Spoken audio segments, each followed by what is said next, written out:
ಇನ್ನು ಲೋಕಸಭೆ ಚುನಾವಣಾ ಅಖಾಡದಲ್ಲಿ ಇವತ್ತು ನಮೋ ಅಬ್ಬರ ಮೈಸೂರು ಮತ್ತು ಮಂಗಳೂರು ಎರಡೂ ಕಡೆ, ಅದರಲ್ಲೂ ಮೈತ್ರಿ ಮಾಡಿಕೊಂಡ ನಂತರ ಮಾಜಿ ಪ್ರಧಾನಿ ಮತ್ತು ಹಾಲಿ ಪ್ರಧಾನಿಗಳ ಸಮಾಗಮ ಆಗ್ತಾ ಇದೆ ಈ ವೇದಿಕೆಯಲ್ಲಿ.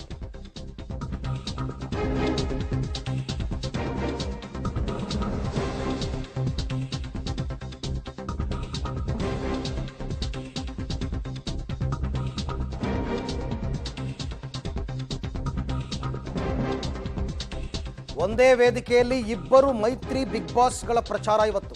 ಸಿಎಂ ಸಿದ್ದರಾಮಯ್ಯ ಕೋಟೆಗೆ ಪ್ರಧಾನಿ ನರೇಂದ್ರ ಮೋದಿ ಅವರು ಆಗಮಿಸ್ತಾ ಇದ್ದಾರೆ ಇವತ್ತು ಸಾಯಂಕಾಲ.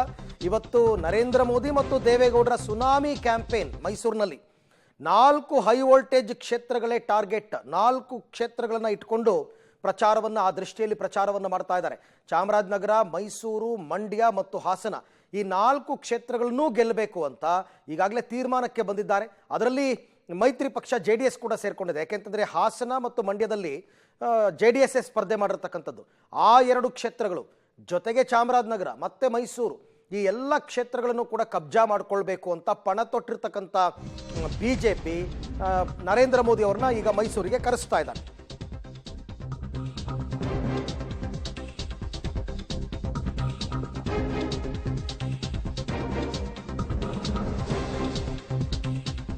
ತವರು ಜಿಲ್ಲೆಯಲ್ಲೇ ಮುಖ್ಯಮಂತ್ರಿಯನ್ನ ಹಣಿಯೋದಕ್ಕೆ ಇದು ಮೆಗಾ ಪ್ಲಾನ್. ಇದು ಮುಖ್ಯಮಂತ್ರಿಗಳ ತವರು ಜಿಲ್ಲೆಯಲ್ಲಿ ಅವರು ಸೋತ್ಬಿಟ್ರೆ ಮುಜುಗರಕ್ಕೊಳಗಾಗ್ತಾರೆ ಅಂತ.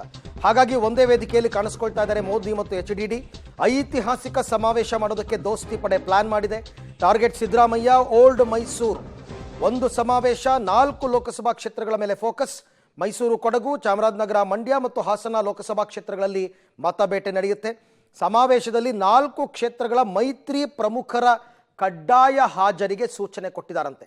ಚಾಮರಾಜನಗರ, ಮೈಸೂರು, ಮಂಡ್ಯ ಮತ್ತು ಹಾಸನ ಎಲ್ಲ ಕ್ಷೇತ್ರಗಳ ಅಭ್ಯರ್ಥಿಗಳು ಬರಬೇಕು, ಸಂಸದರು ಬರಬೇಕು, ಹಾಲಿ ಸಂಸದರು.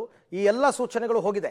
ಆದರೆ ನಮ್ಮ ಒಗ್ಗಟ್ಟು ಹೇಗಿದೆ ಅಂತ ತೋರಿಸ್ಕೊಳ್ಳೋದಕ್ಕೆ ಮೇ ಬಿ ವೇದಿಕೆಯ ಮೇಲೆ ಪ್ರತಾಪ್ ಸಿಂಹ ಅವರು ಇರ್ಬೋದು, ಶ್ರೀನಿವಾಸ್ ಪ್ರಸಾದ್ ಅವರು ಒಪ್ಪಿ ಬಂದರೆ ಅವರಿರ್ಬೋದು, ಪ್ರಜ್ವಲ್ ರೇವಣ್ಣ ಅವರು ಇರ್ತಾರೆ, ಕುಮಾರಸ್ವಾಮಿ ಅವರು ಇರ್ತಾರೆ. ಇವರೆಲ್ಲರ ಪರವಾಗಿ ಪ್ರಧಾನಿ ನರೇಂದ್ರ ಮೋದಿ ಮತ್ತು HD ದೇವೇಗೌಡರು ಮಾಜಿ ಪ್ರಧಾನಿಗಳು ಇಬ್ಬರು ಕೂಡ ಪ್ರಚಾರವನ್ನು ಮಾಡ್ತಾರೆ. ದೇವೇಗೌಡರು ಕೂಡ ಈಗೇನು ಸುಮ್ಮನೆ ಕೂತಿಲ್ಲ, ಕಾಲಕ್ಕೆ ಚಕ್ರ ಕಟ್ಕೊಂಡವ್ರಂಗೆ ಅವರು ಕೂಡ ತಿರುಗ್ತಾ ಇದ್ದಾರೆ. ತುಮಕೂರಿನಲ್ಲೆಲ್ಲ ಸೋಮಣ್ಣ ಪರ ಪ್ರಚಾರ ಮಾಡಿ ಕೈ ಮುಗಿದು ಕೇಳ್ತೀನಿ ಸೋಮಣ್ಣ ಅವ್ರನ್ನ ಗೆಲ್ಲಿಸಿ ಅಂತೆಲ್ಲ ಕೇಳ್ಕೊಂಡಿದ್ದಾರೆ. ಅವರು ಸುಮ್ಮನೆ ಕೂತಿಲ್ಲ, ಕುಮಾರಸ್ವಾಮಿ ಅವರು ಸುಮ್ಮನೆ ಕೂತಿಲ್ಲ. ಮೈತ್ರಿಯಲ್ಲಿ ಒಗ್ಗಟ್ಟಿದೆ ಅಂತ ಜನರಿಗೆ ತೋರಿಸ್ಬೇಕು, ಕಾರ್ಯಕರ್ತರಿಗೆ ತೋರಿಸ್ಬೇಕು. ಹಾಗಾಗಿ ಈ ಬೃಹತ್ ಸಮಾವೇಶ, ಯಾಕೆಂದರೆ ಎಲೆಕ್ಷನ್ ಡಿಕ್ಲೇರ್ ಆದಮೇಲೆ ಬರ್ತಾ ಇರತಕ್ಕಂಥದ್ದು ಪ್ರಧಾನಿ ಮೋದಿ ಅವರಿದು. ಆ ನಿಟ್ಟಿನಲ್ಲಿ ಇದು ಎಷ್ಟರ ಮಟ್ಟಿಗೆ ಎಫೆಕ್ಟ್ ಆಗುತ್ತೆ ಅಂತಕ್ಕಂಥದ್ದು ನೋಡಬೇಕು.